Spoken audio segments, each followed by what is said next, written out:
আপনার কানে কি সমস্যা ছিল? আমার কানে, বাম কানে আমি প্রায় শুনতামই না। এমনি কি আপনি ডান কানে ভালো শুনতেন নাকি ডান হ্যাঁ, কানেও ডান কিছুটা কানে কম? শুনতাম। ডান ওই যে কানে উনি ওই দিক থেকে হাত নাড়াচ্ছে, আপনি হ্যাঁ। ডান কানেও কম শুনতেন।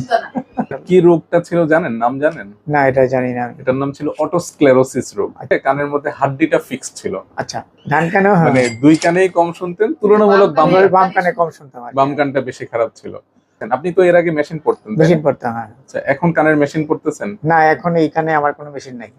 বাম কানের অপারেশন কতদিন হলো? হলো 7 দিন মতন আজকে। এখন তো মোটামুটি সব এখন কথা শুনতে মোটামুটি পাচ্ছেন আমি নাকি? শুনতে পারতেছি, বাম কানে ইনশাআল্লাহ মেশিন ছাড়াই, ডান কানে মেশিন ছাড়াই শুনতে পারতেছি। আচ্ছা, এখন মেশিন দরকার হচ্ছে না। মেশিন দরকার হবে না। আমরা আপনার অপারেশন করে এই হাড্ডিটা ফেলে দিয়েছিলাম, দিয়ে একটা কৃত্রিম পিস্টন আপনার কানের মধ্যে বসিয়েছি। আচ্ছা, সেজন্য এখন আল্লাহর রহমতে আপনি ভালো শুনতে পাচ্ছেন। আপনি অপারেশনে কি পুরো অজ্ঞান করে করা হয়েছে না শুধু কান অবশ করে? না, কান অবশ করা হয়েছে। আপনি অপারেশন দেখছেন কিছুটা? হ্যাঁ, অংশ? আমি দেখছি, অল্প অল্প অল্প দেখছেন। করে আমরা দেখছি, একটু কারণ সামান্য আমি ঘুম একটু পাড়িয়েছিলাম ভীতু। ওকে। খুশি তো আপনি নাকি? ইনশাআল্লাহ আমি খুশি। আপনার জন্য দোয়া করি, আল্লাহর জন্য আপনাকে দীর্ঘায়ু দান করে, এবং এই ধরনের রোগী আসলে তার উপকৃত হবে ইনশাআল্লাহ। উনি আসলে দুই কানেই কম শুনতে পেতেন, ওনার বাম কানের শ্রবণ শক্তি খুব খারাপ ছিল। উনি কানে শুনতে পেতেন অলমোস্ট 75-এর লেভেলে, 75-80-র লেভেলে, যেটা আমরা নর্মালি মানুষরা 20 থেকে 25-এ শুনি।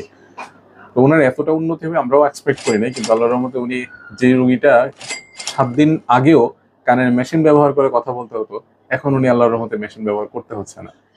এটা সবার ক্ষেত্রে যে এই অপারেশন করা যাবে ব্যাপারটা তা না, এটা অনেকটা শ্রবণ শক্তি কি ধরনের কম, ধরনটার উপর নির্ভর করে যে অপারেশন করা যাবে কি যাবে না। তো আপনি যদি কানে কম শুনতে পান, আপনার ডাক্তারকে জিজ্ঞেস করবেন যে এইটাতে কোনো অপারেশন করা যাবে কিনা। যদি করা যায় তাহলে অপারেশনটা করে নেবেন। ওনার রোগ হচ্ছে অটোস্ক্লেরোসিস রোগ, হাড্ডি ফিক্সড হয়ে যাওয়ার রোগ। আমি জাস্ট একটু রিপোর্টটা দেখাই, তাহলে আপনিও অন্ততপক্ষে আপনার রিপোর্ট দেখে বুঝতে পারবেন যে এখানে অপারেশন করা যাবে কিনা।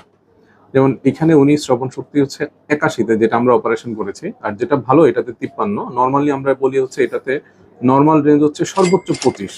উনি ডান কানে শুনতে পায় 53-তে এবং 2 দাগের মাঝখানে একটা গ্যাপ আছে, আর বাম কানে 81-তে এবং 2 দাগের মাঝখানে গ্যাপ। যদি এরকম রিপোর্ট থাকে তখন সেসব ক্ষেত্রে আমরা রোগটাকে অটোস্ক্লেরোসিস হিসেবে চিন্তা করি। এই রোগে অপারেশনের সফলতার হার বেশি। প্রতি 100 জন রোগীর অপারেশন করলে মোটামুটি 90-92 জন রোগী ভালো শুনতে পায়। 5 থেকে 7 জন রোগীর পরিবর্তন আসে না, যেমন ছিল তেমনই থাকে। আর 1-2 জন রোগীর কিন্তু শ্রবণ শক্তি নষ্ট হওয়ার ঝুঁকি থাকে। যেহেতু এরকম ঝুঁকি থাকে, এই জন্য অপারেশনটা খারাপ কানটাতে আগে করতে হয়। যদি এটা উন্নতি হয় তাহলে পরবর্তীতে তুলনামূলক ভালো কানে 1 থেকে 1.5 বছর পরে অপারেশন করতে হয়। আপনি তাহলে মোটামুটি ইনশাআল্লাহ সবকিছু নিয়ে আলহামদুলিল্লাহ, আল্লাহর কাছে শুকরিয়া। আমি দোয়া করি যে আমি এভাবে শুনতে পাবো কল্পনা করতে পারিনি। বাস্তব ঘটনা।